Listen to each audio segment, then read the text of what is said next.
and welcome back to Valoranting. I do want to cuss. I personally think that is fucking bullshit.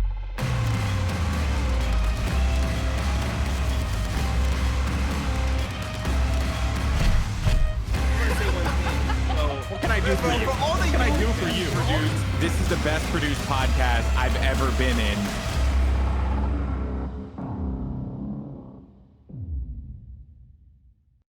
Ladies and gentlemen, welcome back to Valoranting. This week I am joined by none other than Sideshow and Veli. Gentlemen, welcome back. Happy to have you along, Sideshow. How you feeling? Yeah, feeling very good. It's good to be back as well. I always enjoy being on this podcast. It's a very tightly run ship, unlike our podcast, which is just a bunch of rambling. At least you guys get through the points. Veli, how you feeling, man? I'm feeling great, dude. I'm sorry I missed out last week, but I tuned in, especially like I had special time on the toilet, tuned in. Viewership was great. It looked like it was really fun, man, but I was really happy to see the first strike. That really made my day. Absolutely. Your absence has been noted. Let's talk a little bit and we'll jump right into it. We got lots to talk about this week as always, and we're leading off again on this Tuesday with patch notes and other stuff, but we'll start with the Ask Valorant number 8 that just went down. This one not as illuminating as some of the previous ones, unless you're a big fan of the left-handed view model, like Jason is, one of the producers behind the scenes here, and one of the co-owners of DNP. He's a big fan of the left-handed view model, which apparently is important for people who are left-handed. I think there's still a couple of them out there somewhere, so I know that this is important for them. And I don't know, some people just have like from Counter-Strike this, even though they're not left-handed, they have this obsession with the left-handed view model. Updating some skins like with VFX and some of the new stuff that maybe some of the older skins didn't have compared to the new stuff. What else we got in here? I'm not we talk enough about skins with Golden Boy. I don't want to talk about all this crap all the time. Unless of course you've got some VFX interesting topics about old skins. I don't think there's any ones that come to mind that I would be excited for. I used to work as a VFX manager, actually, back in a previous game that I worked on, Moses. I don't know whether you're aware of that. Cool. It's a total lie. I never used to. What did you do? What's it all about? Tell me I never more. did. I just wanted to one-up Golden Boy. I constantly live in his shadow. I couldn't. Oh, couldn't don't we all? Don't we all? So there's something in there about hitbox clarity and stuff. Can we actually pull that up really quick? This is something I just wanted to touch on, Daniel. If we could go back to that last little bit on that Ask Valoranting number 8. They were talking about hitbox clarity and latency and stuff like that, hit registration, and this is something that I think gets called out a lot in gaming, especially now when we're in a non-LAN environment. So it's mostly about like hitbox accuracy, inaccuracy, movement, latency, and the difference of gameplay across different ping conditions. So this is one of those things where we don't live in a perfect world, even though we're at the bleeding edge, and Riot talked all about, the servers and the tick rate and all the things they built in to make as good of an experience as possible. It is never, ever going to be perfect, especially with a matchmaking environment that includes large geographical distances, different computer hardware, and all sorts of other variables. But it is nice that they continue to tackle this discussion rather than ignore it, which is what so many other game development companies do. So it's just one of those things where I'm glad they're addressing it, and we hope that even though there is no perfect world, that eventually it'll start to feel like one eventually. It's kind of a good thing, right, though? Yeah. Because, like, we're not on LAN, so, like, shit ain't going to be perfect. But the fact that Riot, they're continuing to hammer this in, it's like, we're going to have the best online experience possible while we're at home trying to have this perfect gaming experience that's never going to exist. So I'm happy for it. It's good news, to be honest. Yep. There's just so many factors, and I would love to talk about those factors, but we have a patch to talk about instead. So let's talk about that, because this one contains some major changes. We have a Viper buff again. The always constant Viper buffs that may or may not result in her actually being used ever. So a lot of nerfs in here as well. So we'll try and get through this, because there's a greater discussion coming at the end of this, which I would love to get to, because I think we're going to get stuck in that topic for a little while. So Omen, just a little bit of an update to his projectile VFX to better represent its hitbox, specifically when traveling. So Paranoia, I imagine so let me just. I don't think they changed the actual size. They just updated it. They didn't say if they No. increased or decreased it, but it's No. a different VFX. They We'll do, let though, say Sideshow- that they are taking a look at the strength level as paranoia, because it clearly is the most busted flash in the game. It's just that there's so much other stuff to think about that people aren't mad about it at the moment. But paranoia is crazy strong. Definitely true. So I guess I'll start with you, Sideshow. Looking at the Jett changes specifically, since Jett is, along with the operator, has received the most criticism for needing a nerf.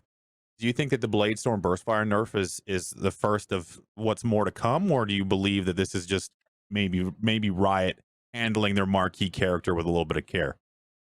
Yeah, I'm not really sure. I mean, I believe that the Jett's right click was, this seems like a fairly reasonable change. Bring it back down to being a close range kind of ability. But I don't think that was ever the issue with Jett. I think the majority of the thing that people talked about when they're talking about Jett is her ability to disengage very quickly while taking ridiculously aggressive AWP positions.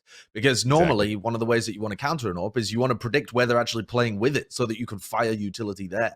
But because Jetts can hold literally anywhere on the map with their AWP, because they have that E to be able to get out of jail, it becomes very difficult to be able to punish. So I personally would have liked them to make a change that was to do with her disengage with the AWP.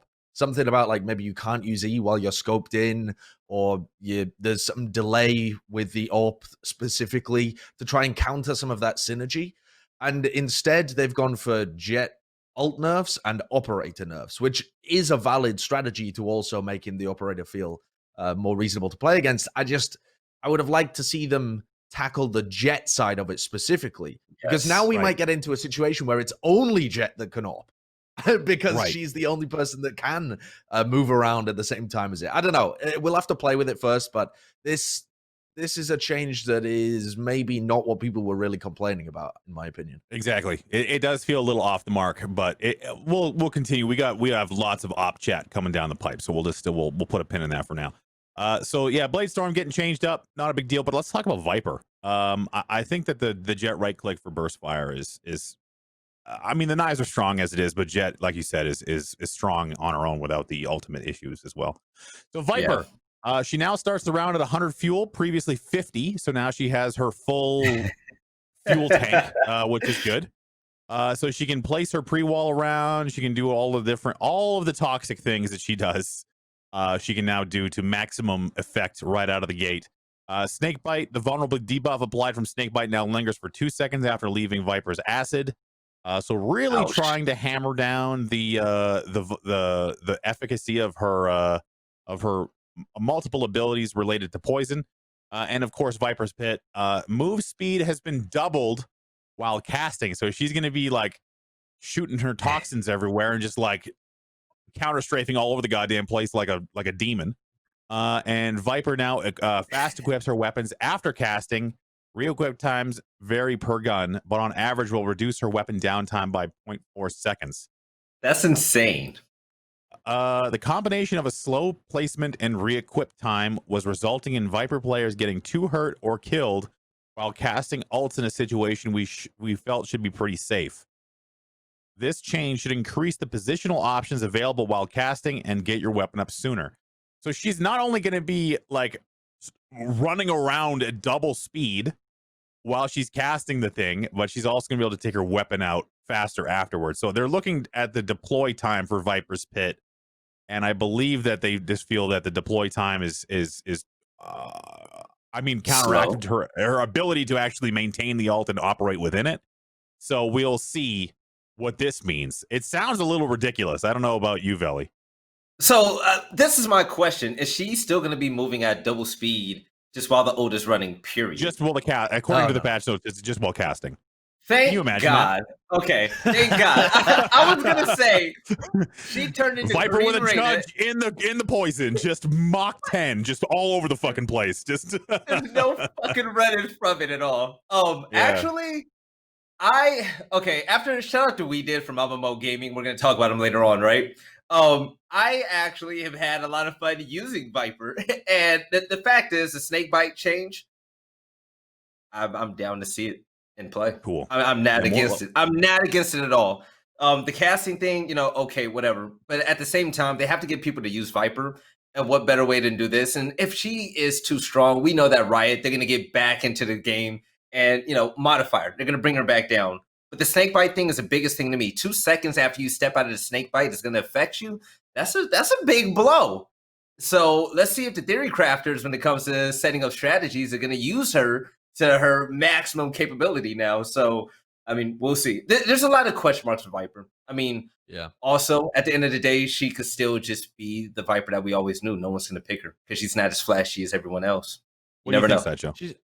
I think that I think these changes are pretty good, right? They're slow, incremental buffs that Really good. tackle some of the hurting points of Viper. But I think that the developers have kind of missed the entire trick. Like with all of these buffs, they've just kind of gone in a bit of the wrong direction. In my opinion, the reason that Viper isn't really played that much at the high level is because her abilities, the things that make her the most impactful, are just one-time set abilities. Yeah. You put down the Yeah. wall, Yeah. and there's no opportunity to pick that wall up and go somewhere else. You are committed to trying to find some kind of value out of that wall that you set, maybe even in the pre-round before you gathered any information. She is not Yep. reactive in any way. She's very much like, this is my plan and I'm sticking to my plan.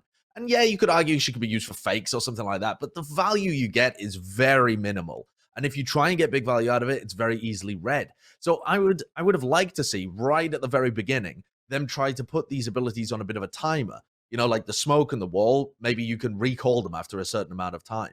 But instead, Right. they've gone for incremental buffs of the rest of her kit. That would be And I'm nice. kind of concerned that we're going to get to a situation where she's very inflexible and not that great strategically, but she's so powerful because of all of these mini buffs over time that you're almost you have to run her because her mollies just insta-kill people when you touch them.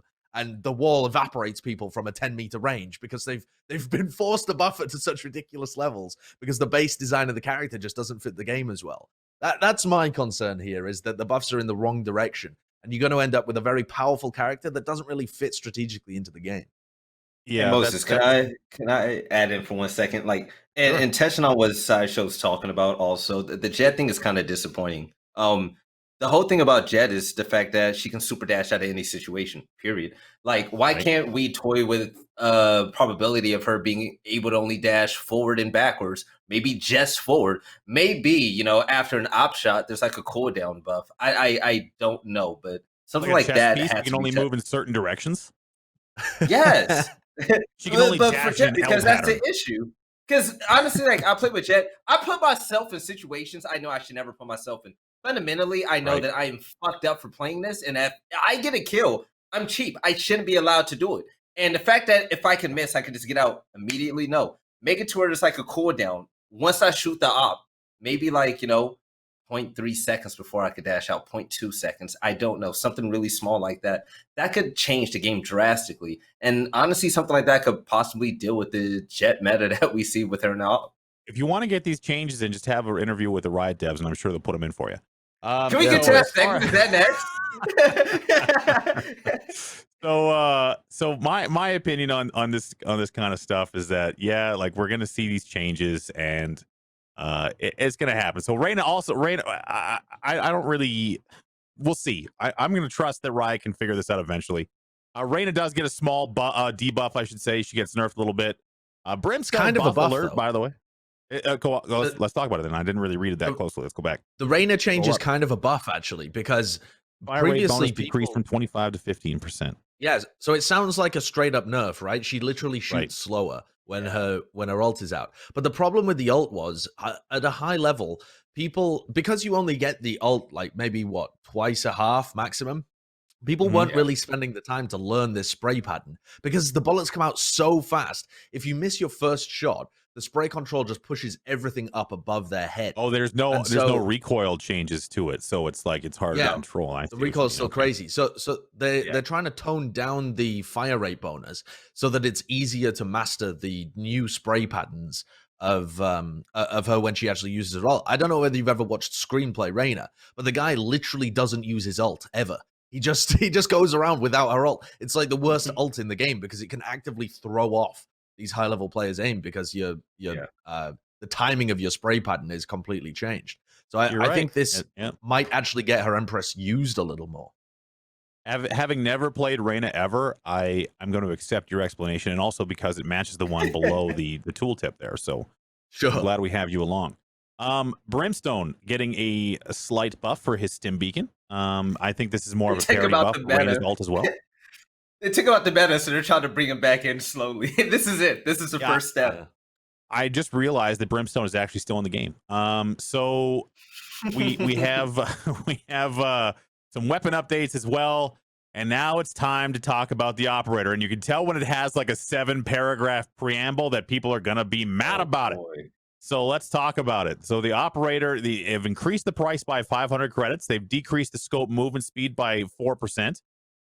They have adjusted the weapon dead zone from becoming inaccurate at 30% movement speed to 15%. So it becomes inaccurate sooner, becomes accurate later when stopping. Firing rate has been reduced, so it shoots slower.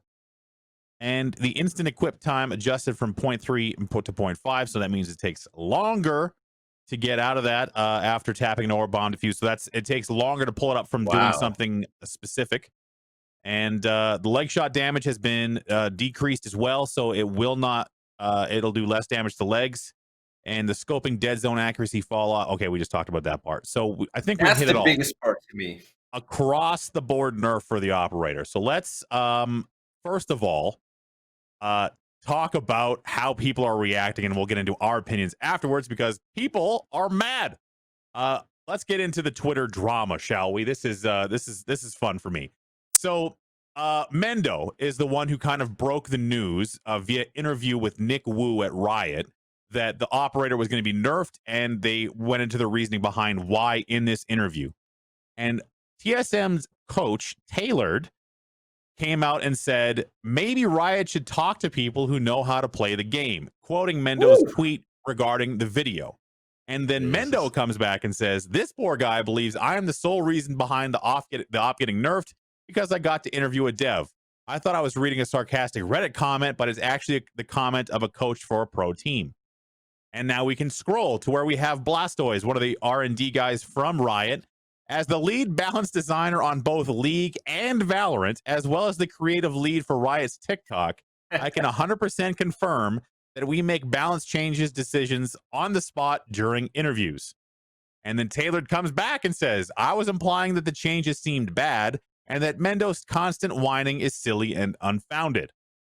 And then Mendo, of course, gets into the memes immediately. Because I am gonna side with Mendo. I've had the chance to talk with Taylor a little bit, but just wait, there's more. We also have Rod Breslau Slasher getting into it, responding to saying that Taylor would not be the person that they should talk to, and then Taylor gets and I'm gonna call it what it is. This is straight up petty and just not a good look at all. Oops, I slipped and fell into all my trophies. Ah, dang it. The coach, just a quick reminder. So the coach is bragging about the trophies. Just 1 minute. Okay, there's lots to unpack here. First of all, I don't fully understand what Tailored was trying to accomplish here, but also in the history of gaming and esports, coaches' roles have varied drastically. Now, some coaches are pure analysts. They're only there to bring insight into the game. Others act as more of a voice for the players, as well as like a morale coach, which I imagine Tailored is good at probably both of those things, or else he wouldn't be where he is. However, TSM has a vested interest in both Jett and Op remaining very powerful because they lean heavily on it. So to have Tailored go out there and talk about these changes being bad. Of course, he's kind of flag waving for Wardell. It is very obvious that would be a connection that would be reasonable. But the whole trophies thing, and this is more of a personal note, you are still not in the game. The players are winning the trophies. I'm sure you're a big part of that. But throwing that out there as a defense to an opinion is petty. So let's maybe not do that as much or at all. But that's just my opinion. I think Tailored is qualified, but that was not a good look. Sideshow, we'll start with you. I think Slasher is always petty, isn't it? You gotta fight with fire. It's petty versus petty for sure. So I mean, let's call a spade a spade. it's like putting two mirrors in front of each other there, but whatever. You know what I would really love is for the TSM guys to truly articulate their reasons on why they believe these changes are bad, because I can see some kind of argument of them. So the changes themselves are designed primarily to stop you quickly re-peaking angles and getting that pick and then dashing away and stuff like that. So, you know, you're slower when you're scoped in, you're more inaccurate as well. So if you go for like a quick peek around the corner or a jump peek, you're not going to be able to land that shot as quickly, so it's more easy for you to get punished. Now, I can see the TSM guys, you know, people like Wardell who use the AWP a lot, saying that this is a nerf to the people who are the best at it, because you're no longer able to do things that other people couldn't. It kind of lowers the skill ceiling of the AWP. I could see that as an argument, but they're not making any articulate argument. They're just saying, lol, bad, why don't you talk to people who are good at the game, you know? Like, there's no structured debate here. There's no articulation of the reasons. There's no eloquency coming out from TSM. And so that's what I want to hear in the coming days, in the coming weeks, is an argument for why these changes could be poor and what they would have liked to see instead. Because I do believe there was an issue with the AWP. It was a weapon that could just dominate games when you put it in a certain player's hands. And okay, maybe somebody like Wardell is so good that he should be able to dominate the game to some degree. But there was a range of Jett AWPing just across the board, people in ranked, etc., that were just getting way more value than seemed reasonable out of that single weapon. And so I think changes were necessary. I'm just not sure whether TSM were against any and all changes or whether they believe these ones were specifically poor. There's also something, Valley, to be said about the nature of professional gaming when it comes to balance changes. In any instance of in any profession, you are going to want to have yourself in a position where you are comfortable performing and you don't want anything too drastic to come that may or may not threaten an already precarious position as one of the top players on a professional gaming team, because there's always somebody coming up to try and take your spot, always. So anytime balance changes like this come in that may or may not threaten your position as either a good player or your ability to output, and thusly, really in Wardell's case and really anyone's case in professional gaming, your income. So what do you think? Do you think that maybe TSM's reaction here is a little bit of insecurity, maybe? Your mic is muted before you get too far into your sentence. Insecurity is a strong word, right? I'm gonna say insecure, but rightfully so. Don't worry. So story time, and I'm gonna make it fast. Gears of War was a good game once upon a time, right? And the thing was, like, once the third iteration of the game came out, there was this mechanic that allowed people to move insanely fast at unrealistic speeds, right? The players that were mechanically gifted, and then on top of the game, because of that, the developers listened to them and they said, no, this is really good for the game because it helps me out. It helps out my play style. 3 titles later, the game is dead because of that, right? So when it comes to working on a game, you want to balance it. You can't always listen to the people at the top, because Wardell, he's going to make sure his opinions reflect his best interests. And his best interests are to be able to lock down the op with Jett anywhere on the map. So you can't specifically listen to them. The op changes, I'm happy to see. I want to see how it turns out. But Taylor, he doesn't have to be like that on Twitter, because what's going to happen at the end of the day, Riot watches, Riot sees everything, and Riot was in the thread, right? You want to become a voice for changes in the future, so you don't want that type of negativity around you. I see where Taylor's coming from that. I see he's protecting his teammates, defending his teammates and their best interest, but that's just not the best way to go about it. So hats off to Riot for that as well. It's not a good look. And Mendo handled that extremely well. Because I'm petty. I would have went one-on-one with Taylor. I would be like, yo, shut the fuck up. Let's go at it, dude, right? So shout out to Mendo. He's a professional for that. Well, I mean, Mendo is also very vocal, so I don't want to get into the ins and outs of streamer versus professional and that other thing. Streamers, and I, as a full-time streamer as well, you start to feel that because you have an audience that will listen to your opinions, that you feel the need to repeat them often, and or at least to every time you have a feeling that you want to express, you will just do it. And sometimes that will, especially if you're talking about the same thing over and over again, be perceived as whining or whatever else. I think that there is a balance on both sides, but as a coach and as I don't really know, we were trying to figure out a little bit more about Taylor's background. So if someone out there knows it, they can put it in the Twitch chat at twitch.tv/dnpeak. Professional streamer, by the way. I want to talk about the fact that, you know, that as a coach and as an analyst, it doesn't feel good to watch someone jump into something like that. Everyone's entitled to their opinion.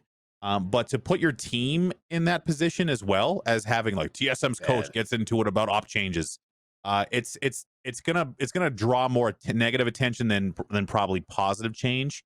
And that's probably something that he probably should have kept on the stove a little bit longer and like Sideshow said, come up with more of an opinion than this guy's bad. Shut up. So I think Sideshow, any closing opinions on this before we move on? Context. I mean, the operator changes in general are very specifically a TSM nerf. Like they seem to be massively specific for that team. Obviously, Riot isn't out there trying to nerf TSM, but no more than any team that is in the whole of Valorant that I can think of, it's gonna hurt TSM because they're the team more than anybody else that buys up on attack, where you need to be peeking angles quickly to get that kill rather than just holding an angle on defense. And that is the style of operator here that has been specifically nerfed.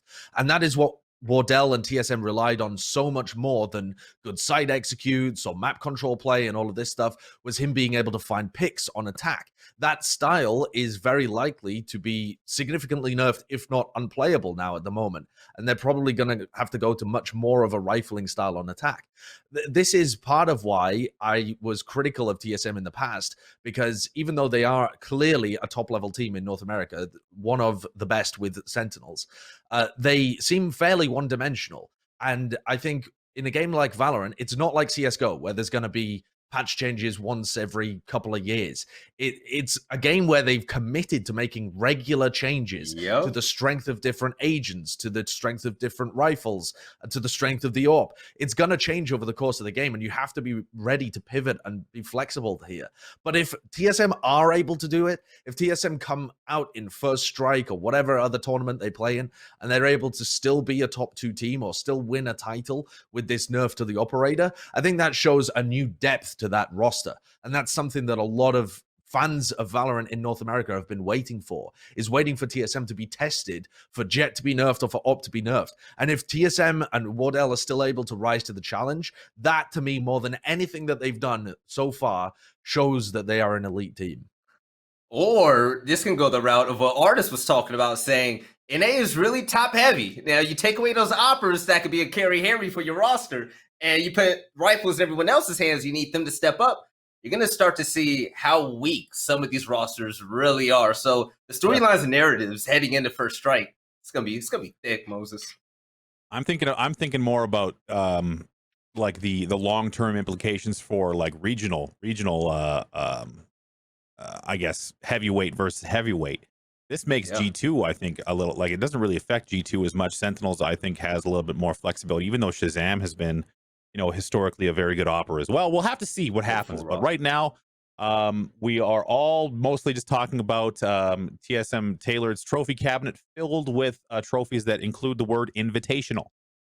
So let's talk about our next topic here, which is roster moves. We have some roster moves to talk about. Not a ton of interesting stuff right now, but we do have a new roster, a CIS super team. I'll let Sideshow guide this discussion because he knows more about these guys than I do. Gambit Esports announcing their new squad. Sideshow, walk us through these guys.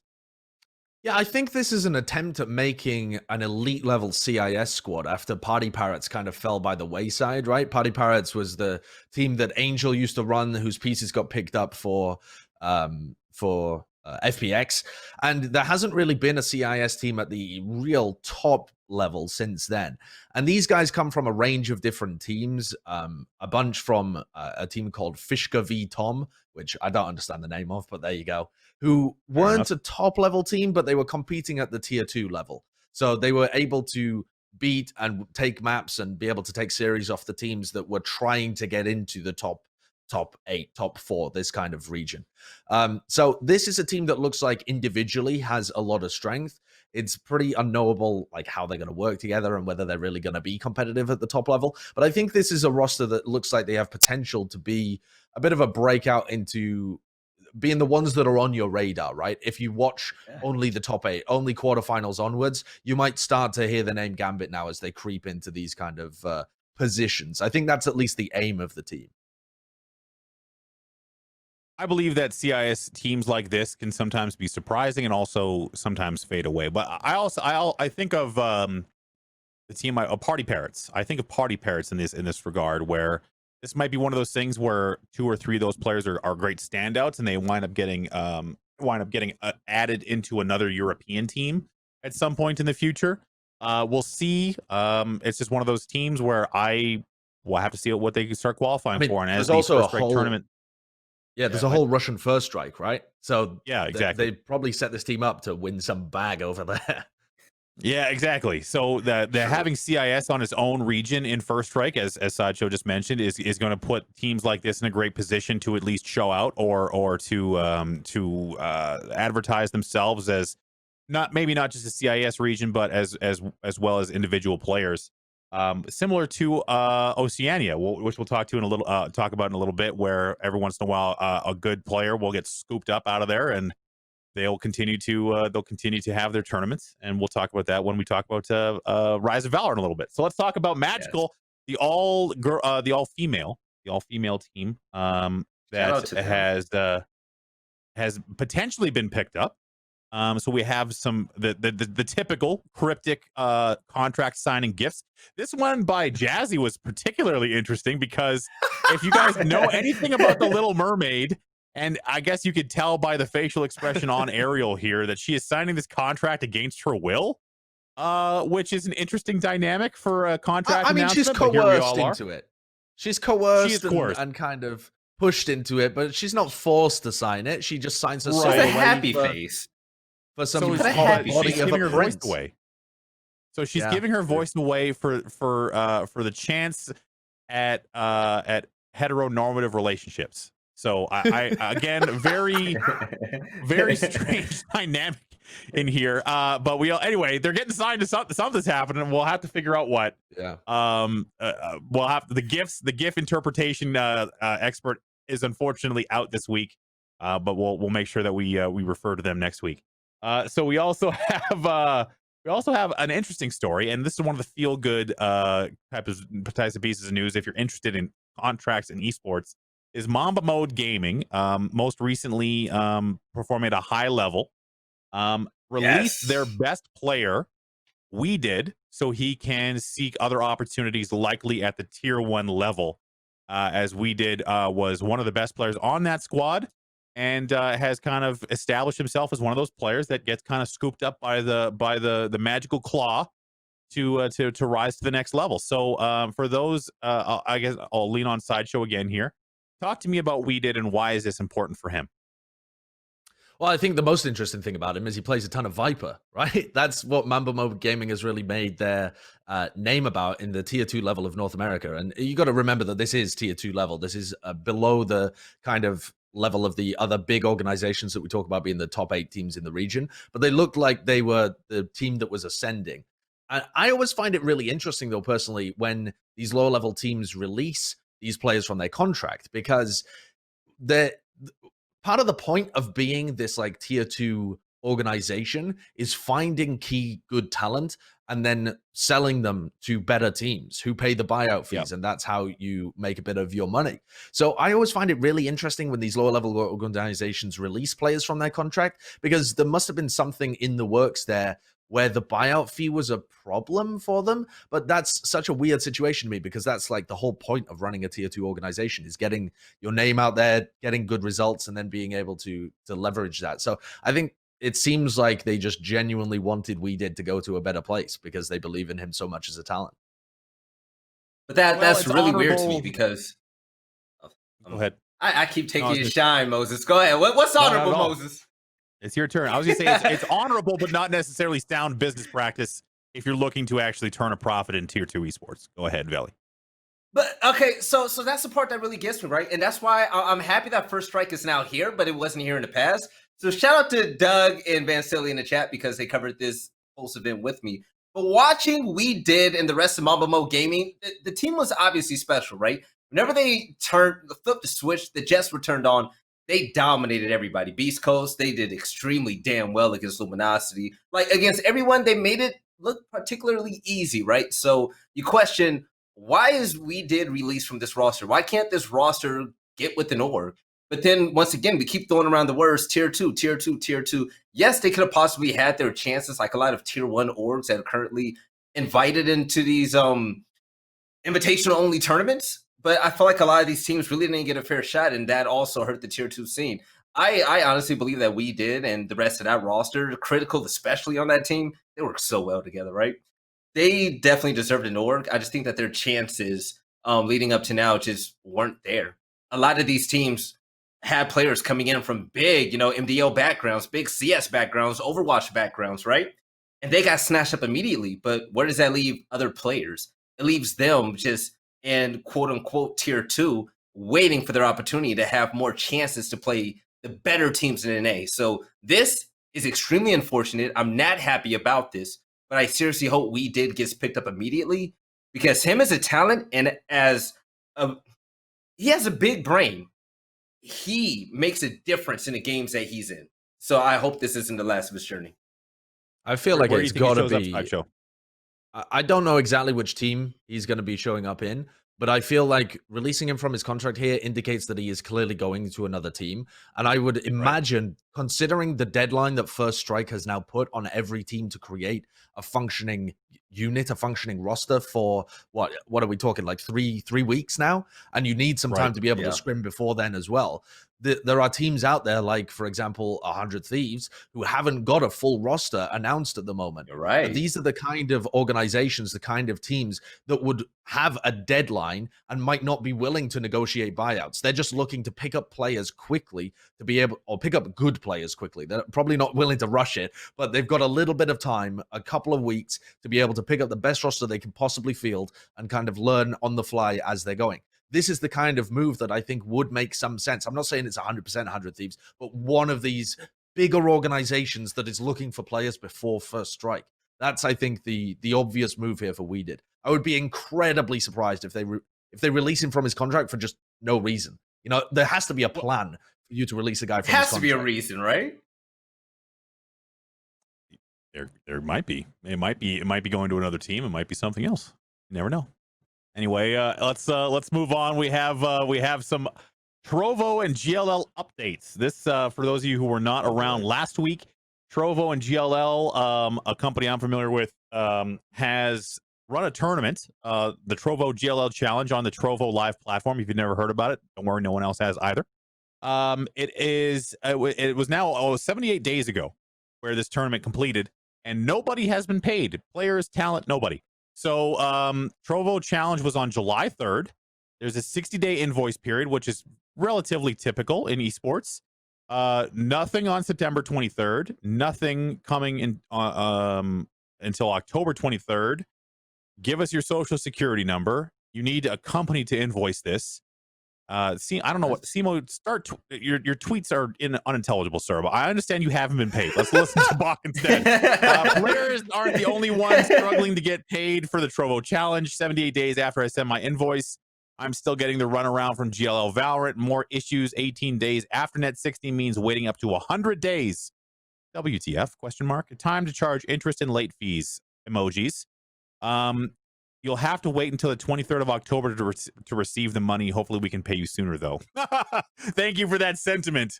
Hopefully we'll be able to pay you sooner. And we also have this email about how the players can be paid using Trovo gems, which is if you thought this was ridiculous, this is even more ridiculous. I will now recite to you the 10-step process in which you can get money for participating in a tournament that you are already extremely overdue for being paid. Here's what you need to do. Create an account on Trovo. Let us know the account by replying with the username. When your account has been whitelisted by Trovo, you will get gems that you can transfer over to payout and prize money. The process is really smooth, safe, and secure.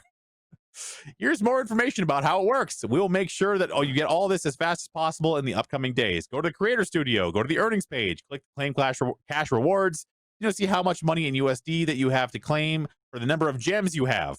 You may simply follow the steps afterwards to claim your reward. For getting the cash reward, there will be processing fees involved based on the payment method you choose. If you are residing in a country outside of the USA or receive currency not in the USA, you may still do that by choosing the matching country and currency during this monetization onboarding process. If you have any questions, please reach out to us. We'll make sure to have top priority now that we found a good solution for all of you. A good solution for all of you. Just you got to convert your Trovo gems into Dogecoin and then go to a taco stand on 5th Street in New York and convert it into US dollars via a mini game on a keypad that if you fail will send you back to the Trovo gem starting page. I don't understand what the writing is off happening. Their prize? I have no idea. I have no idea. Yeah. I mean, almost certainly something like that. There must be some kind of cash flow problem with the company where they've only got this kind of stuff sorted out so that they can pay out via this system.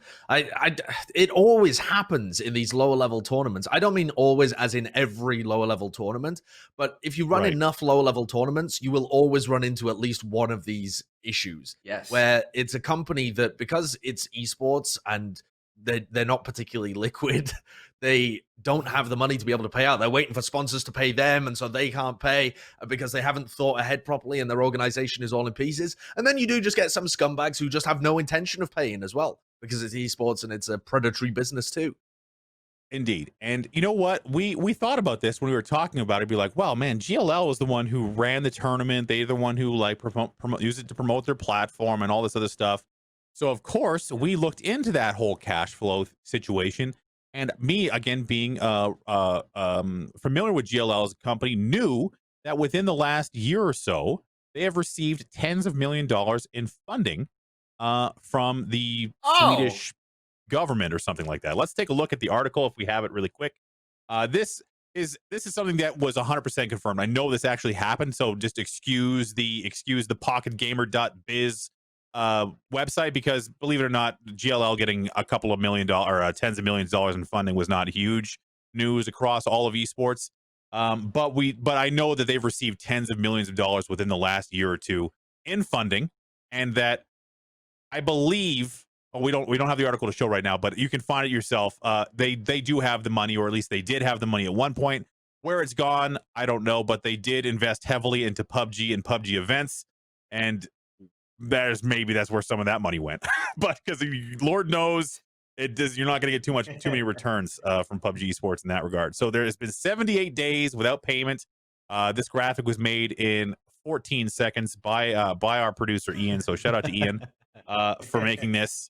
The MS Paint skills are very clear. So GLL and Trovo are not paying anybody, and they're trying to get them to use Trovo gems, which I think in the Zimbabwe currency inflation is worth next to nothing. So I have no idea what the hell is going on over there, but no one's being paid. Shameful. I'm gonna put out a tip as well for all the aspiring casters. These organizers, they prey on people that are inexperienced, especially when it comes to talking about your contract. One thing that I did, because it took me like 4 months to get a payment one time I did an event. I put in my contract after that, for every day you're late for paying me, you're going to pay me 10%. And if that's in the contract, where are they going to run to? So just tip advice, because sometimes we don't always get paid on time. Because that rainbows and sunshine and esports is on their talent. Definitely watch your ass next time you work an event and make sure that you're covered no matter what happens. So that was just a little bit of advice I wanted to give. I have some advice as well. Just if they don't, I mean, you don't have to say yes to everything as well. I mean, it's one of those things where if you feel that a company like, and you know what, I can't really blame the casters for this, because you sign a contract in good faith that you're going to be paid. So, just, man, pay your people. It's a That's all I shitty can situation. say. Pay your fucking people, man. Especially the players, like those poor goddamn players. They're playing on like D-Man and all these dudes. Now D-Man is not going to come out and say this stuff, but you're casting to hundreds of people. That's insult enough. At least pay them. At least give them a paycheck. So let's move on from that. We have a little bit of ESIC spectator bug updates, and this is relevant to Valorant only because a lot of players from or in Valorant currently have come from Counter-Strike. So the ESIC has announced sanctions against 37 individuals in relation to the exploitation of the spectator bug in Counter-Strike, and most of these are coaches. And only 20% of available data, which I believe is 99. I'm not sure if the available data is 99,000 demos or if only 99,000 demos have been examined. I believe the whole there's a available lot of data is 99,000. Okay, there you go. Wow. So only 20% of that 90, almost 100,000 demo figure have been examined, and there's a lot of sanctions coming out because of it. So there is a report here that what you want to draw your attention to is the left-hand column where it names the coach as well as the team they were playing for in the middle left column right here. So Regin or whatever his name is cheated a bunch of times. A lot of CIS representation here in the old cheater doc. So it's it's pretty prevalent, and some more egregious than others. It runs the gambit sideshow, and I'll let you jump in here. From a guy like that Hard Legion dude who basically cheated in everything. This zoner guy. Look at number 10. Yeah, no shit. Those are important matches. Yeah, and this is recent. Look at this. It's all within the span of one tournament here and there. But they're also like a guy like Spade. All of the games recently have been online, so they have the opportunity to, right? When it's online, it's much more difficult to be able to do something like this. Indeed. So like this has gone on since like 2017. I'm sorry for talking. Longer. 2016 in some cases. Yeah. So like, and CSGO came out in like what, 2012 or something like that, 2013. Yeah, it's pretty old, a lot of the stuff. So even Starix was in here. Look, there's one from 2015 from LMBT_R. Ancient in some cases. I'm surprised they still have demos from that far back, but that's just me. It's incredible, isn't it? I think that's also, though, something that's really important about Valorant too, is that we don't have replays like this. So it's more difficult. Like, you kind of have to rely on Riot to be policing absolutely everything. There isn't that opportunity to be able to go back through some kind of demo system in Valorant and see what everyone was up to at any point. So hopefully this is never an issue that the Valorant scene has to run into, because Lord knows how we would discover it was happening. It's only by incredible community diligence from these guys going through all of the demos and like whistleblowing that the bug was even discovered in the first place and brought to light. So it's a necessary cleanse, I think, of the CSGO scene too, and a showcase that stuff like this, you will eventually be caught, even if it takes 4 years to do so.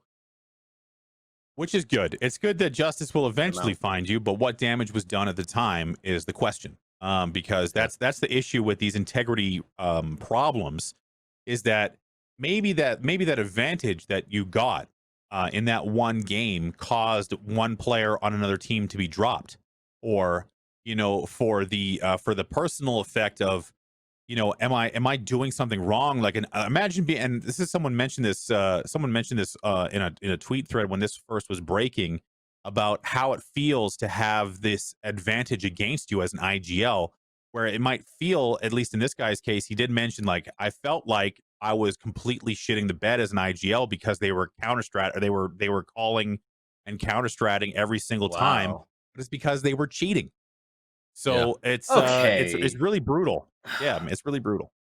That fucks me up now, hearing a story like that.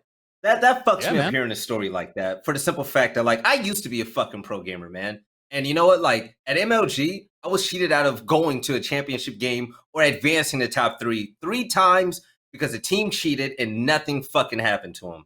You know what? These people might be cool fucking people, but at the end of the day, like, they ruin lives. Like, these are people's livelihoods. Like, people play these events to make money to provide for themselves and their family. They pay rent. Like, this is our jobs. You know what I'm saying?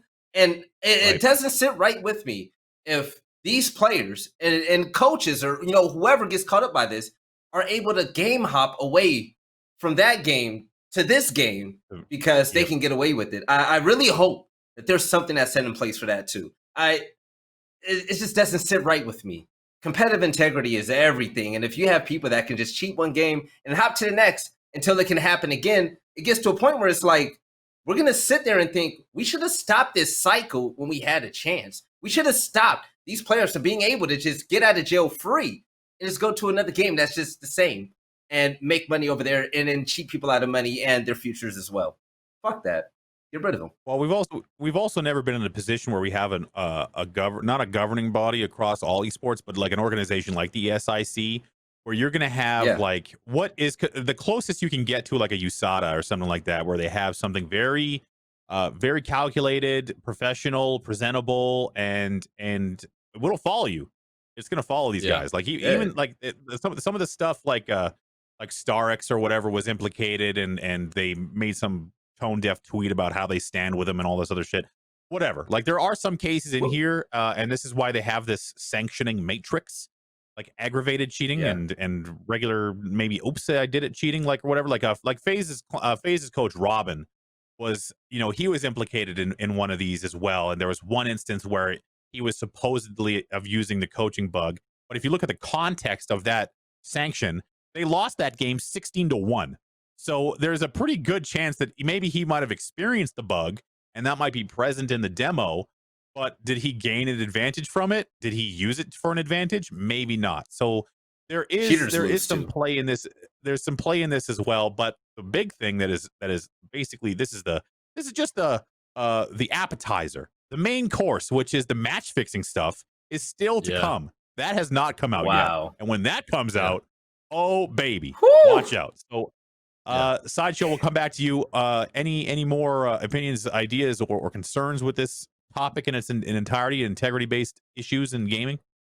I mean, just sick shout out to ESIC for doing these investigations in the first place. And also, like you said, Veli, there needs to be community pressure from the people within Valorant, from the fan base and from other players as well, to at least at the moment, it seems like organizations are on board with continuing this idea that if you've cheated in CS and haven't yet been punished for it and you've tried to hop over to Valorant, you should be dropped. You should not be representing a top organization at the moment. And I just think that if an organization tries to get away with that, if they try and pick somebody up that's been involved in match fixing or they've been involved in this coach spectator bug in CS, that there needs to be community pressure to indicate that this is unacceptable and we don't want this to carry over into Valorant. If you've cheated in a previous game and you've kind of served your term and it was like 10 years ago or something, then all right, there's opportunity for redemption in a new title if you change your ways. But if you've cheated very recently and haven't been caught by it and you just thought you could hop over and avoid anything ever happening to you and anyone knowing about it, that is a fundamentally different situation. And so the Valorant organizations need to continue this precedent that seems to have already been set in Valorant of dropping or not hiring these players that have yet to serve their punishments from CS. And there's the court of public opinion can be both very brutal and very unfair at sometimes, but also in this case, it's going to keep you in check. I really hope that when this is all said and done and the evidence is very clear and unimpeachable, that there are some wide-ranging changes, and it might be very damaging to the scene as a whole, but we are still in this trajectory of growth when it comes to esports, where the fundamental expectation is just let's just assume and if we find out, then we literally crucify some of these guys in some cases and run them out of town. But at the same time, like to have this structure now coming into effect and these long-ranging implications, we're still only 5 years into what I would consider the serious cycle of esports. Like it's not been that long, so we still have all the time ahead of us as well. And I know for all the people who are now quaking in their boots that 2001 didn't count as serious esports, shout out to all the old people, but it didn't. So we're now having this structure come into place, and hopefully there will come a time where you can't just jump from game to game, and that the ESIC continues to do the Lord's work and make sure that these guys don't have a freaking career if they want to cheat. All right, let's talk about tier lists. We actually bumped this topic from last week. Hiko made a tier list, and let's take a look at it because we have one from Angel to follow up as well. So I'll just start with you, Sideshow. What do you think of this tier list? I think there's a couple of agents that are a bit too high up there. Like, for example, Cypher. I think he's really underrating the ability that you can swap Killjoy out for Cypher. And if both of them are able to function within their roles in compositions, I don't think you can really say that Cypher is S tier and Killjoy is B. I think I'd probably put them both in the A tier because you need one of them probably in your composition, but you You don't necessarily need the Cypher over the Killjoy. I think this was maybe a bit before people had really realized how good Killjoy could be. And I think that the NA teams are just sniffing Phoenix's farts too much. He's way too high up all of these rankings. He's way too played in all of their compositions. Yeah, man. It's all about Breach. We're in Breach Town right now. And even before then as well, I feel like the reason that Phoenix was getting played so much was because they tried to play like a much looser individual style, and outside of Sinatra and Drone, but Drone wasn't even playing it anymore. I don't even think that the Phoenix gameplay we saw was that great. So I think Phoenix is just way too high up on the list for NA. I think the Breach is truly Breach and Sova are both probably hanging around that S tier. I would agree. I think Breach's utility right now, where he's at after his buff, is significantly higher. I don't know what this is about. I think this is more along the lines of what you're actually kind of saying, Sideshow, that a lot of these agents are just like, can you pick them? Are they good in the meta, yay or nay? And then which ones do you absolutely need would be S tier. I mean, this is so wild. Let's get your take on this one, Sideshow. This is just Angel trying to justify his usage of Brim.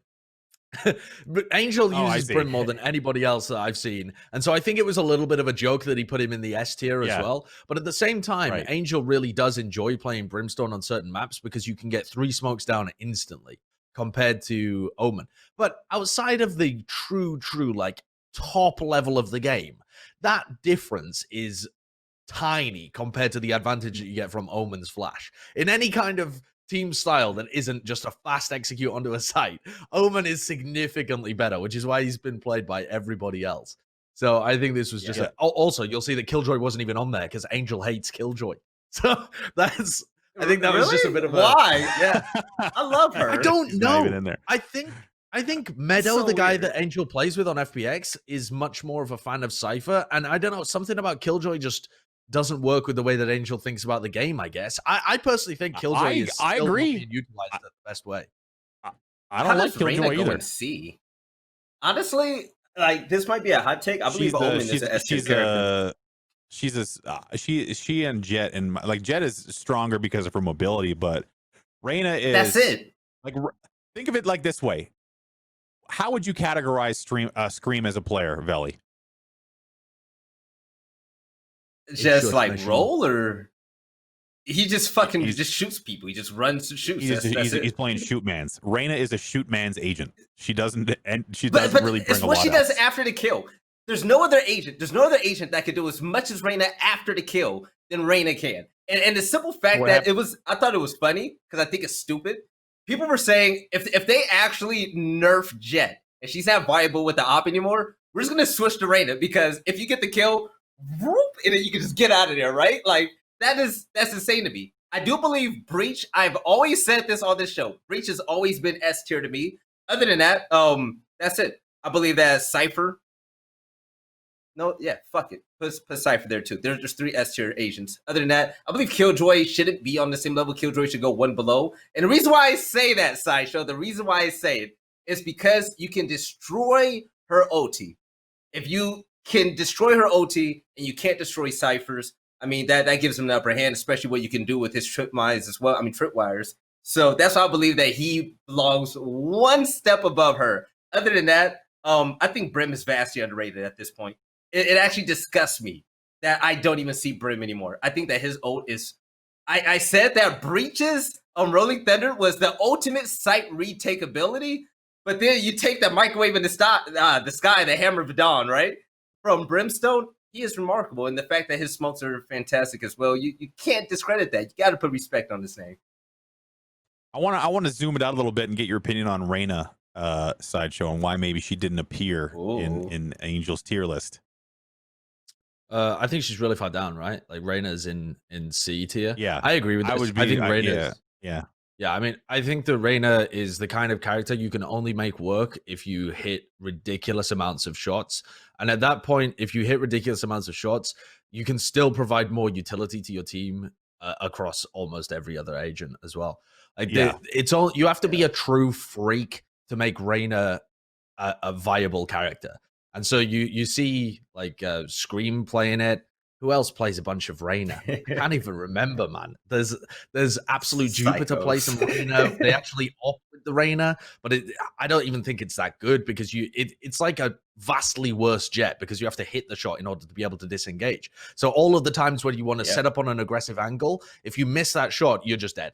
So it doesn't actually help you get out. Like, you need to get the pick in order to get out in the first place anyway. So I'm not a big fan of it. I feel like she's very much a feast or famine kind of character. And at the pro level, she's more of a pub stomper, right? She's going to roll you around in rank. But at the pro level, there's way more teamwork. You need the utility. One-dimensional. That's where I was trying to go. Reyna is like a one-dimensional agent. And it is kind of.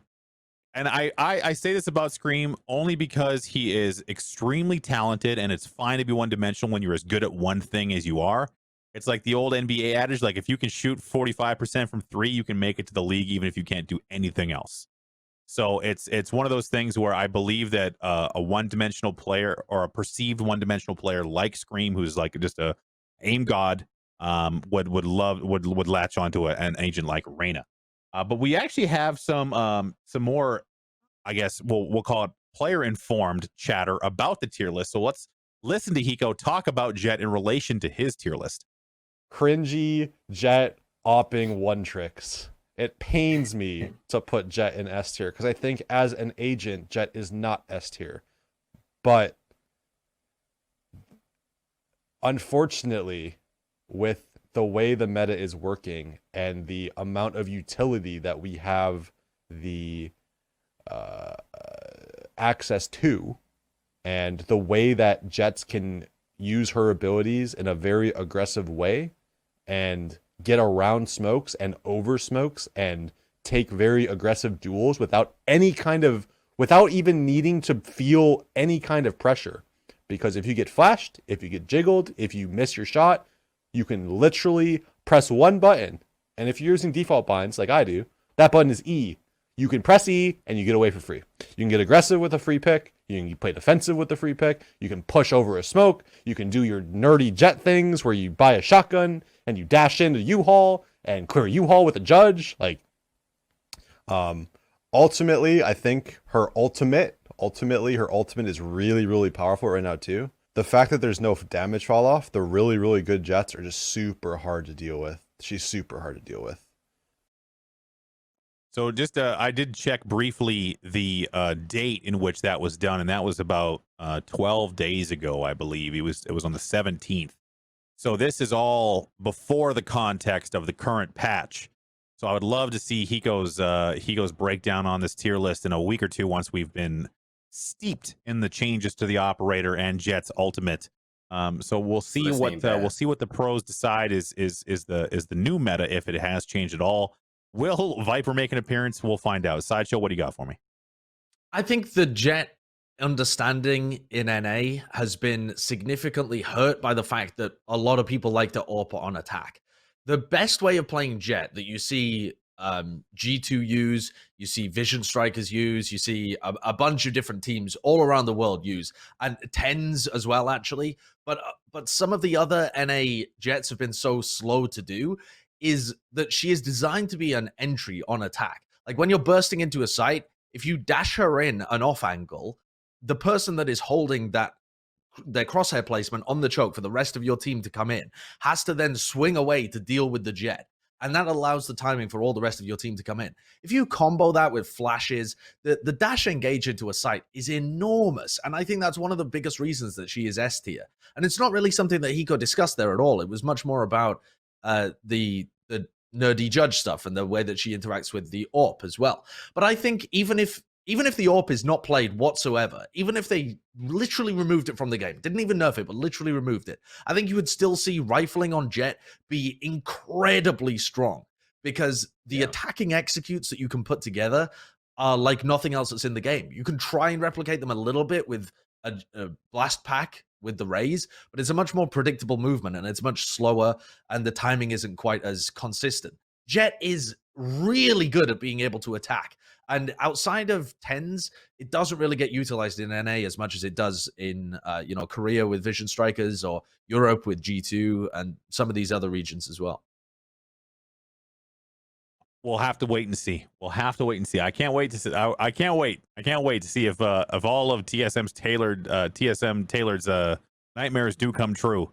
But we will find out. We have a little bit of a break now, and when we come back, we're going to be talking about the absolute domination by Team Liquid in the Best in the West tournament against G2. So we are going to be right back. Just don't go anywhere. We have lots to talk about. You're back.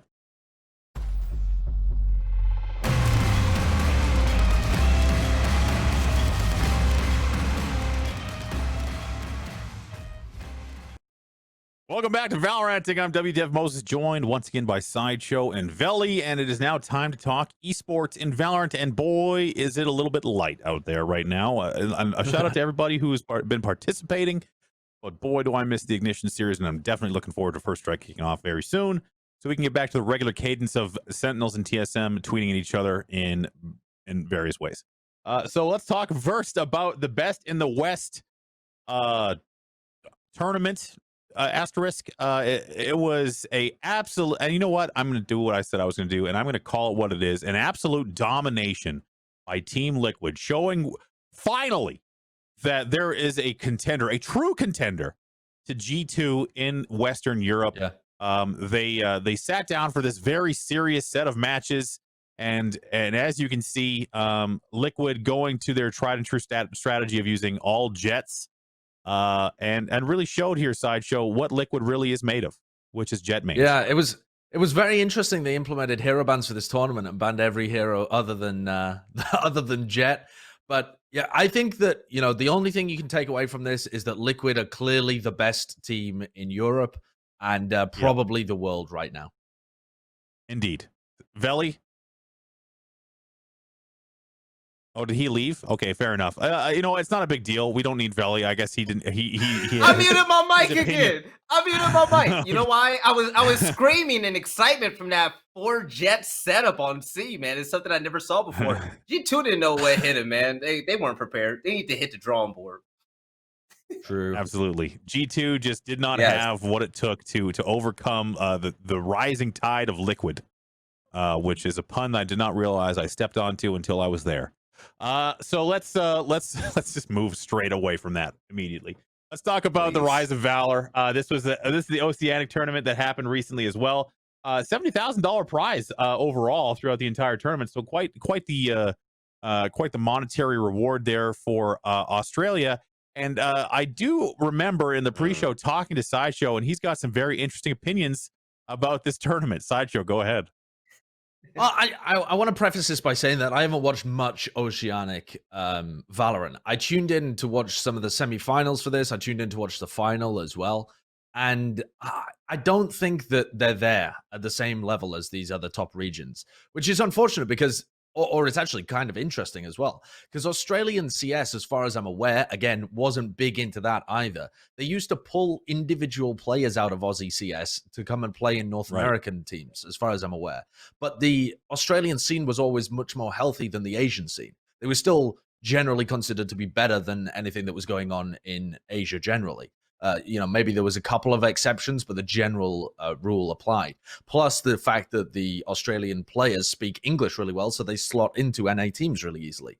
But when I watched this, I was significantly less impressed. Yeah, I mean, they speak pretty well, right? The Aussie players they're not bad. They're not bad at English. Yeah. But when I watched the finals of this is going to sound really harsh. And again, for the amount that I've watched, I don't think I can fully back up this opinion because I haven't watched all of the games of Oceanic Valorant, but it looked like watching a Radiant ranked game. The compositions that were being played, the strategy that was being implemented, and the way that people were backing each other up, it was incredibly scrappy, and there didn't seem to be that much coordination happening.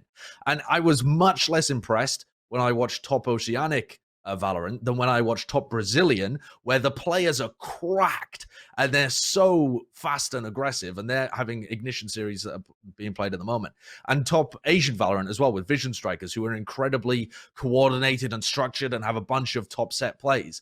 And I feel like at the moment, if they actually played against each other, just gut feeling based on watching them and the eye test of how well they perform, I feel like Oceania, interestingly, is behind both Latin America and Asia, potentially even Japanese, as well as the top Korean Valorant at the moment. So it's a little bit of a different dynamic, at least if my opinion holds true, than we're used to coming from CS.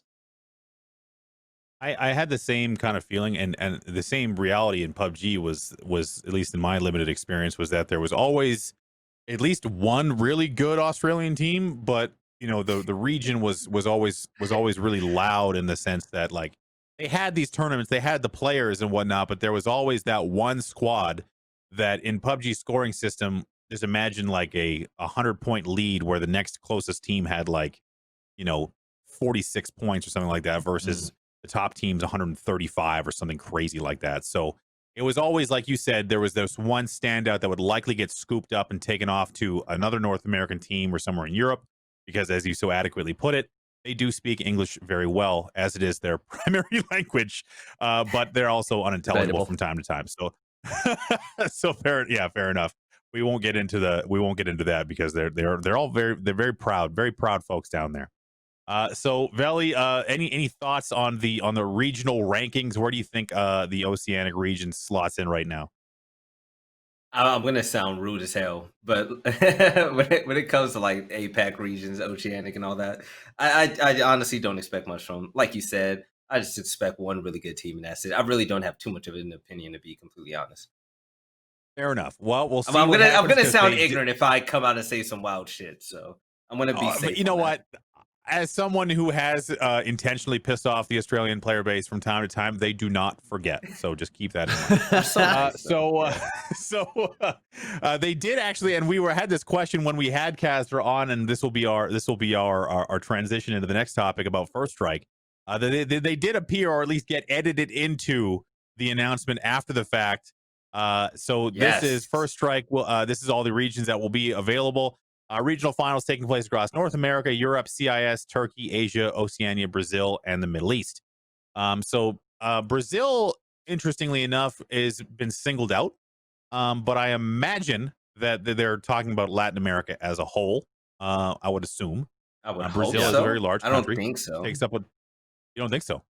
Maybe I must be misremembering, but let's talk about it. Let's get into First Strike. So, Sideshow, we have the qualifiers starting in the second half of October and the finals happening in December. So this is going to be like the Q4 tournament / series for Riot. It will be taking over for Ignition, but the major change here is that Riot will be producing this themselves. So since we didn't have you on the show last week to talk about it, just give me your take on the First Strike announcement as it was last week. A really cool idea, right? It's really cool that Riot are coming in to run their own event towards the end of the year. It gives us a flavor of what that might look like as well. We've already seen a bunch of third-party tournament organizers, and this is the first-party tournament where it's Riot themselves who are going to be organizing it. There's just so many questions still to be answered, though. Like, what do the formats look like? Have they actually done a good job at being able to have an open bracket where teams aren't just going to randomly get knocked out halfway through? Like the opening stages being BO1 would be a tragedy for many regions because you've got such large levels of variance. So there are definitely ways that could go horribly wrong. I think there's also questions to be answered about how do third-party tournament organizers get rewarded in a world where Riot are running the big events? If third-party tournament organizers are just running the qualifiers, that isn't really enough viewership to be able to justify a long-term investment in the scene. So that still really has to be fleshed out and sorted there as well. And then there's a lot of other questions as well about like, where are people going to be able to play? Like if they choose to move region, are they going to be allowed to play there? Like, for example, if you're the 8th best team in Europe, can you say, oh no, actually we're in the Middle East right now? And can you play in the Middle East to try and win a bunch of money because that looks to be the easiest region to be able to dominate? There's still a lot of the just meat and potatoes of the discussion of the format that hasn't really been fleshed out yet. I would like it to be that if that were the case, they actually have to move to the Middle East in order to compete in the region. So, like, how serious are we here? You want to move? Do you want to move to Turkey or something? Or do you want to move to? I mean, where? I guess Turkey's where would its be? own Where would region. you call?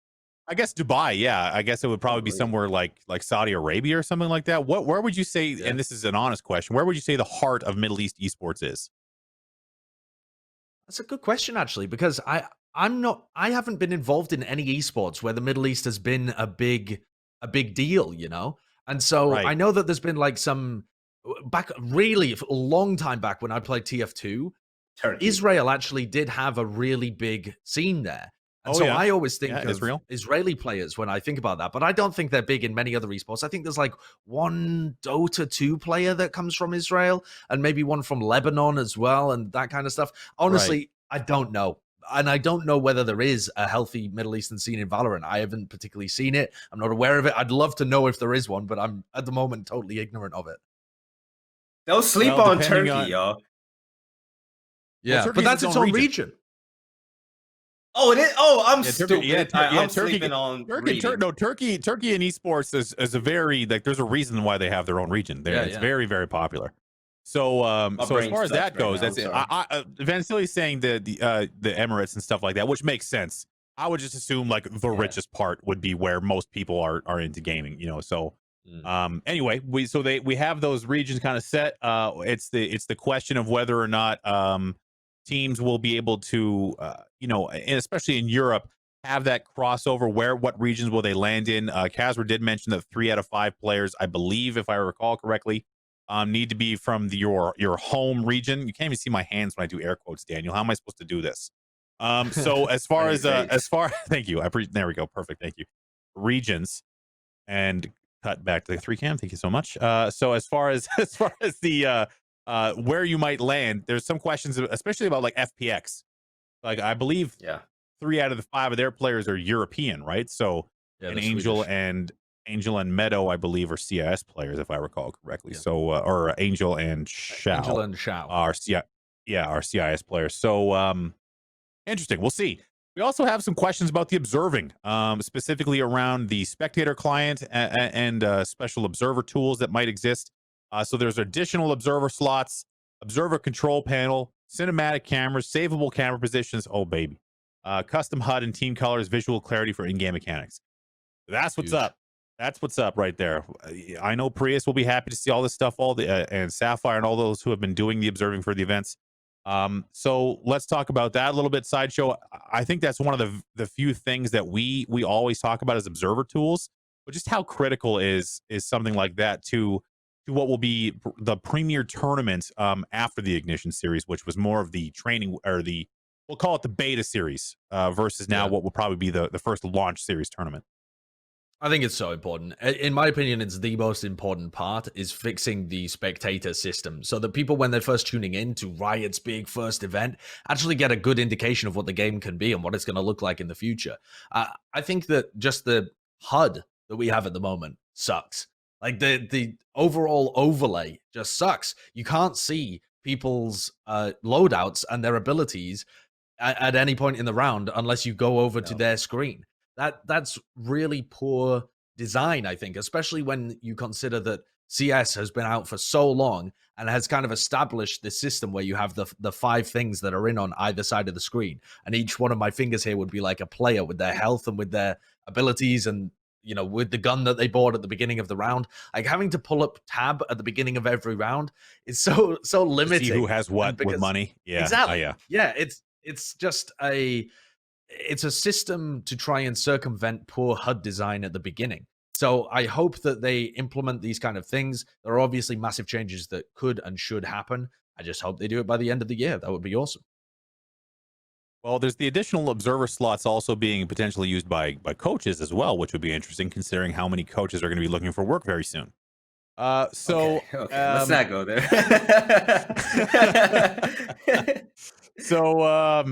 So yeah, like that, the first strike stuff is still ongoing. It's still in the ramp up period. There more information is likely going to start coming out. I would imagine maybe not this week, but next week, Tuesday, we'll probably start seeing more as we get into October, considering the qualifiers will be starting after that. So we'll see. There's more to come for First Strike. I'm excited for a regular cadence of North American, European Valorant to continue. And we also have the Rise of Valor First Strike tournament, or this is the Oceanic region once again. So this is their official qualifier for the global Valorant event, what I believe does not exist. So nice try, Rise of Valor. You can't try and tease me with a global land just yet, but you can register for their regional tournaments Yeah. which will be happening soon there. So let's I talk have a now about question. a very interesting topic. Oh, go ahead, Valley. Yeah. Oh, I know they haven't announced their main event and everything that's going to be there. Is there a possibility that like we're gonna see something similar to Pop Flash, but ultimately, and after watching Worlds as well, that maybe a tiny bubble for the finals or something like that could be a thing? Or We talked about this has last week. any of that been last week? I wasn't here last week, Moses. Yeah, well, I it's was your doing fault, Rainbow wasn't Six it? stuff, man. Yeah. give me the So, TLDR, man. So what happened was we did talk about the potential for a global final, and obviously nothing's set in stone. Okay. And when you're talking to Kazra, you are talking to a refined professional who's not going to tip the hand, regardless That of was what the plans Kazra. might have been. Yeah. So the idea of a bubble, while entertaining and very fun to think about, is we'll call it a possibility in the loosest terms, is unlikely this year, or for the Not culmination of the internationally, first though. strike series. Okay. Yeah, no, I- there's no. They're I gonna think- have the regional finals. It doesn't. Kazra was very specifically said it's not going to lead into a global Okay. final. For anyone that is, Yeah. a little upset about that there's not going to be some kind of ridiculous global final or anything, I think something that really hasn't been talked about at all is that if you look back to their original plans about when they were going to release agents, there's almost certainly going to be an agent release at some point during this tournament. Like Yes. that Oh. development cycle indicates that they are planning to release their newest agent somewhere in the middle of this tournament. And when that becomes available in the tournament, it's going to potentially shift the entire thing. Like, we have no idea what that agent is going to be. We don't know whether they're going to even allow it for some period of the tournament. Maybe they only allow it for like playoffs or something like that. And depending on the strength of that agent, it could be very meta shifting halfway through. Like that could be a total shift at the end of the year. They might even release a new map so that we can actually play BO5s at the end as well. There could be a lot That of would be stuff. great. Maps would be much better than a natural new development agent. cycle I helps. can't believe how many agents Or it we've could had be a added really to the big game with no new announcement. maps. Yeah. Maybe. But they did mention when we asked about that, when it comes to balancing and the cadence of events versus agent releases, that they were intentionally going to schedule new agent releases not to happen right before a tournament. But at the same time, when you have a multi-region tournament happening all over the place in the span of 3 months, right in the Q4 window where you want to boost your sales, I can imagine that there will be a new agent or something, or a map, or maybe skin packs. There will be new stuff coming, content coming during this first strike Yes. tournament. What it will be, we don't know yet, but I'm sure we will find out in time. So let's move on to a topic that I've been excited to talk about, because this was something that came up in the AW Masters tournament in Asia, where they featured agent bans. And we have the happy circumstance to have both Sideshow and a gentleman by the name of Anders in the chat who did have a discussion about this on Reddit. But I'm going to lean heavily on Sideshow for this. Just give me your rundown on this. What do you think about the agent ban idea? What did you think about the tournament that you saw in which it was employed? And just give me this is your segment, Sideshow. Run with it.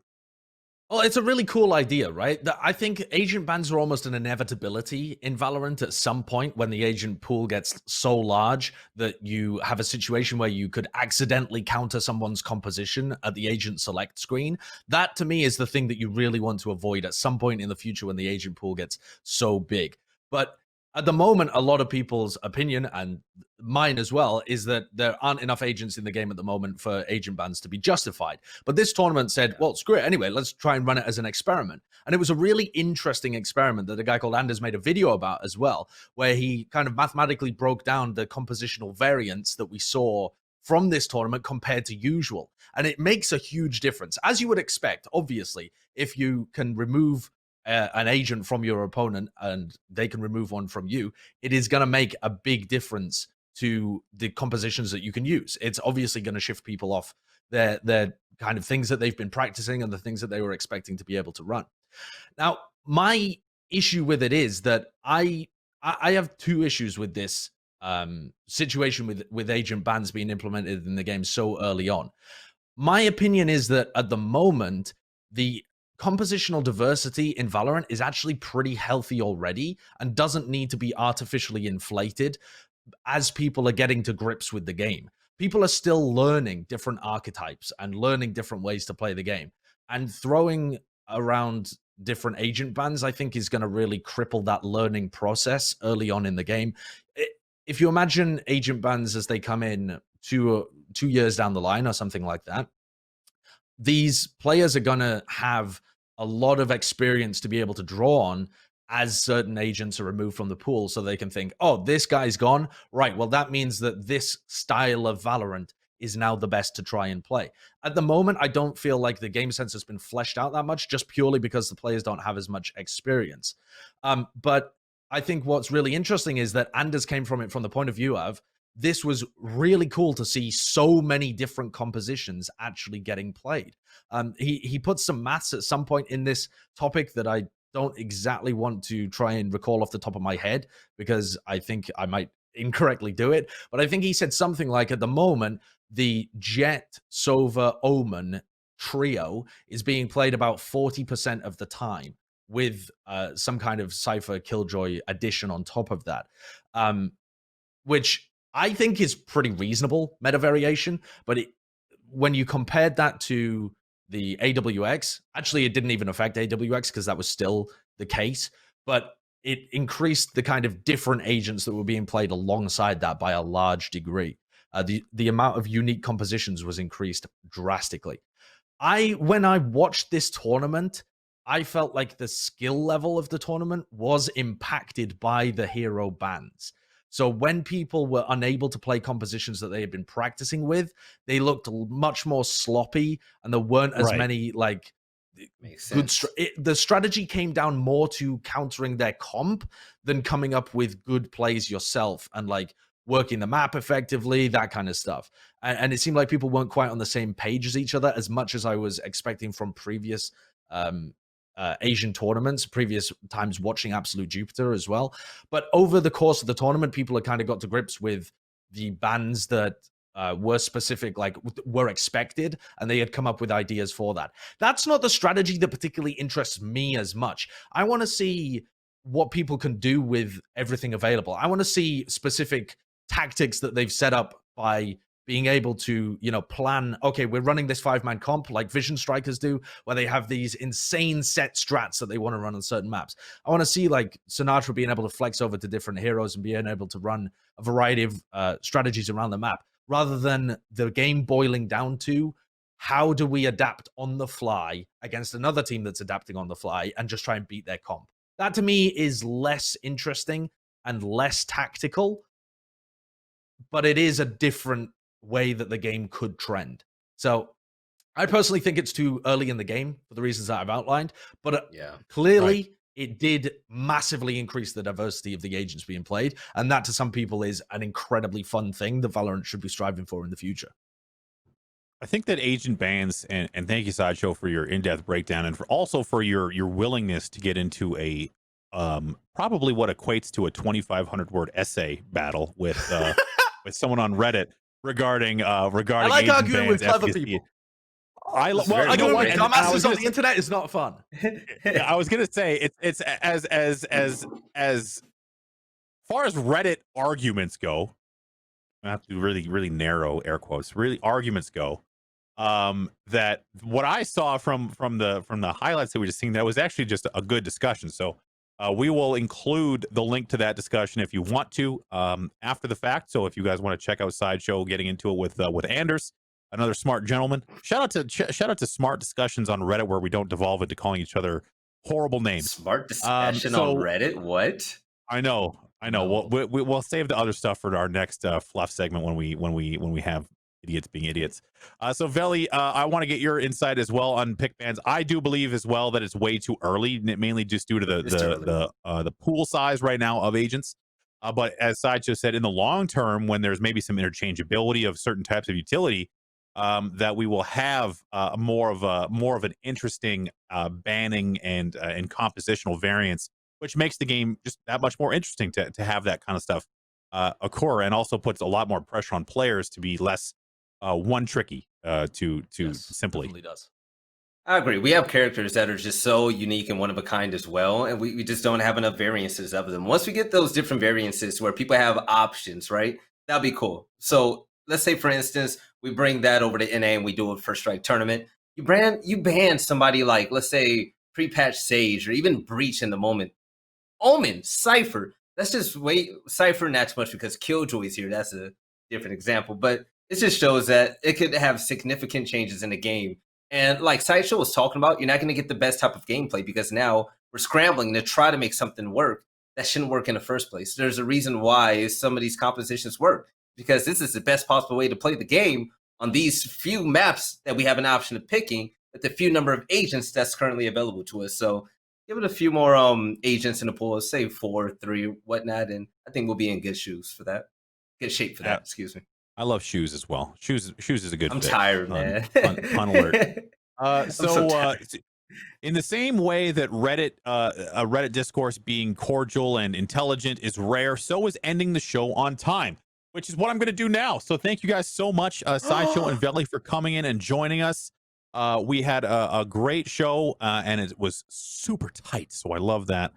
Sideshow, great to have your expertise along as always. Veli, we'll see you next weekend, and or next week, I should say. And you know what, to everyone else in the chat and for coming to watch us, thank you so much. Don't forget, you can check out Do Not Peek on Twitter, Twitch, and YouTube, and you can check out Valoranting every Tuesday at 11 a.m. Pacific time. And we will have a lot more to talk about as we get into these changes and the First Strike tournament in the next couple of weeks. So don't go anywhere. Make sure you're subscribed to everything. And you can also check out Sideshow and Veli on Twitter at Sideshow Gaming and Veli Casts, as well as myself at WTF Moses. Thank you so much for watching. We'll see you guys next week.